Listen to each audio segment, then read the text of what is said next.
This is CBS News Bay Area with Juliette Goodrich. Good evening. What a wet Wednesday here in the Bay Area. The heavy rain may be behind us, but there are still some lingering pockets of rain just floating around right now. And it's not just the rain creating issues, it's the standing water it leaves behind. Check out these pictures tweeted out by the Sonoma County Fire. They say a red truck got stuck in the floodwaters. Luckily, everyone made it out okay. And more chaos on the roadways created by the storms in Monterrey. We saw a rock slide on Highway 116.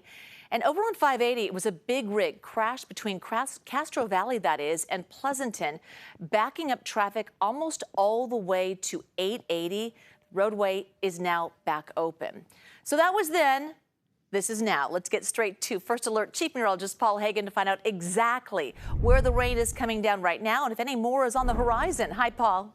Hey, Jules, way over on the horizon. There is more rain down the line in the 7-day forecast, but this rain event is still in the process of kind of winding down. We have some showers that are lingering out there, but very light activity, mainly inland in the East Bay. Now, keep in mind the mist and drizzle that tends to linger behind with this type of storm system doesn't show up on the radar because those droplets just kind of hang in the air. They need to be moving for the radar to see them. So it's still generally damp across the Bay Area, but the actual rain showers are coming to an end, and we're going to see a limited chance of rain as we head through the rest of tonight. A quick check of Futurecast shows some waves of moisture trying to head up towards us, but the bulk of that heavier rain is really going to be aimed at the Central Valley and Southern California, so we're not going to add up a whole lot of additional rain on top of what we have already seen. Let's take a look at those numbers.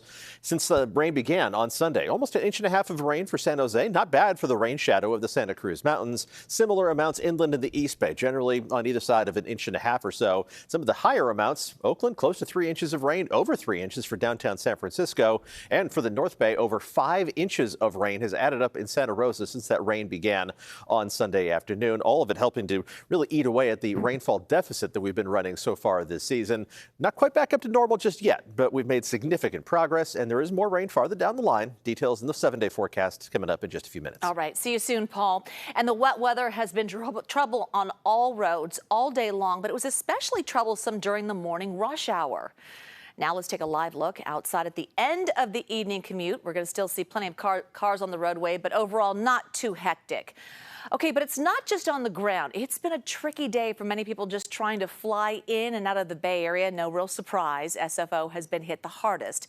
So at last check, more than 320 flights have been delayed there today, and that's according to the website Flight Aware. And in the South Bay, San Jose Mineta has seen at least 60 delays, but so far no cancellations there yet. On to Oakland, 85 flights have been delayed and at least 5 canceled. And take a look. This is what the lines look like at Oakland today. Okay, fast forward video here, but at times it just wrapped around the outside of the terminal, people just waiting to get their bags checked and get checked in. One traveler told us it took only about 20 minutes, though, to get to the front. Come visit our family out here regularly, and we've never had this experience. It was tedious, nothing out of the ordinary, but you know, it's worth the hassle to come see family, which I very rarely get to do other than holidays. So. By the way, if you're planning to park for a flight out of Oakland this weekend, make sure you reserve your spot in advance. Officials expect the lots to reach capacity by Friday. Alameda County emergency responders have been out all day responding to any issues brought by these storms we've had. Firefighters were also out. They were checking areas prone to flooding, and they say stormy days tend to get busier than normal, clearly. More than 40 employees from Public Works were also on the roadways looking for potential problem spots. Rock slides or, any slip outs that may have occurred that haven't been reported to us yet. And also any drainage inlets that may have been clogged from runoff coming down. Public Works says there are still sandbags available at stations for all county residents. In San Francisco, vendors in the Mission, already struggling to make ends meet, had to try and find some place dry to sell their wares. Jose Martinez was down there speaking to some vendors about what is just the latest in a list of hardships for them this year. I'm here in the Mission where it might be sunny right now, but the constant rain over the last few days has impacted most of the street vendors who tell me they just can't seem to catch a break these days.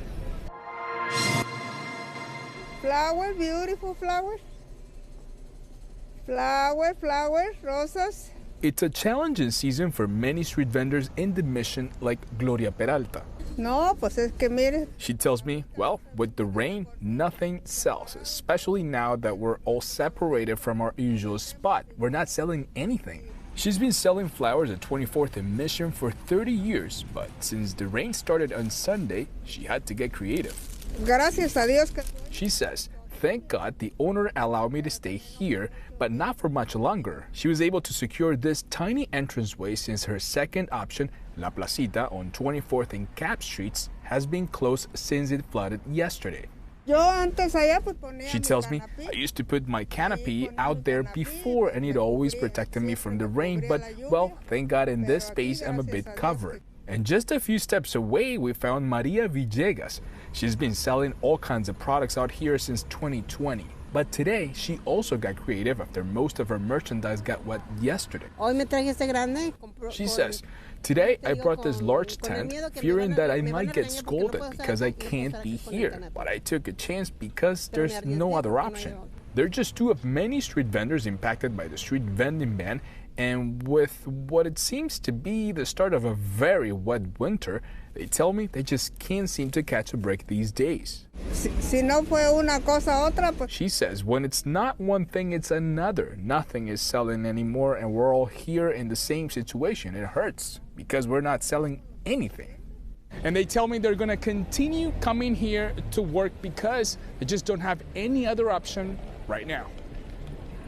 Jose, thank you. And you can always stay up to date with the latest forecast and radar on our website, KPIX.com, on Pluto TV, and streaming on CBS News Bay Area. So it's hard to believe it's been almost a year since the mass shooting in Half Moon Bay that took the lives of 7 people and forever changed that small farming community. Now, a group of volunteers in San Jose are on a mission to help farm workers affected by the tragedy. Our Itai Hod has this heartwarming story. Ooh, this masa is really good.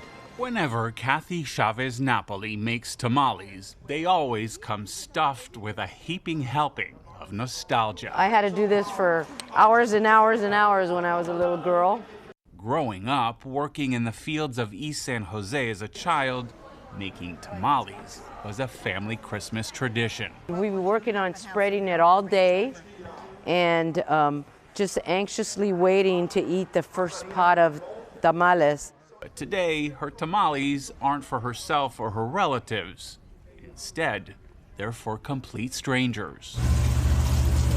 Dozens of San Jose volunteers rolled up their sleeves this week to make 2,400 tamales for Bay Area workers struck by tragedy. So if you could use this to measure your masa. Darlene Tennis is the executive director of Farm Worker Caravan. Last year, the group delivered its tamales to Half Moon Bay, just weeks before the deadly mass shooting that killed 7 people. The farms that we went to was where the farms where the shooting happened. So some of those people passed away. Which is why this year the group is heading back to those very same farms. We're going to return to Half Moon Bay and thank the farm workers for continuing to work for us 365 days to bring foods to our tables, especially during the holidays. We're going to need some more chili, too. Kathy says the secret to a good tamale is lots of lard. And one ingredient you won't find in any supermarket. Well, it has to be made with love. I mean, geez, the family, we have to make it with love. Delivering some much-needed holiday cheer. Okay, rolling forward. By wrapping farm workers in hope. That's perfect. Perfect, okay. Good job, Itai. Perfect.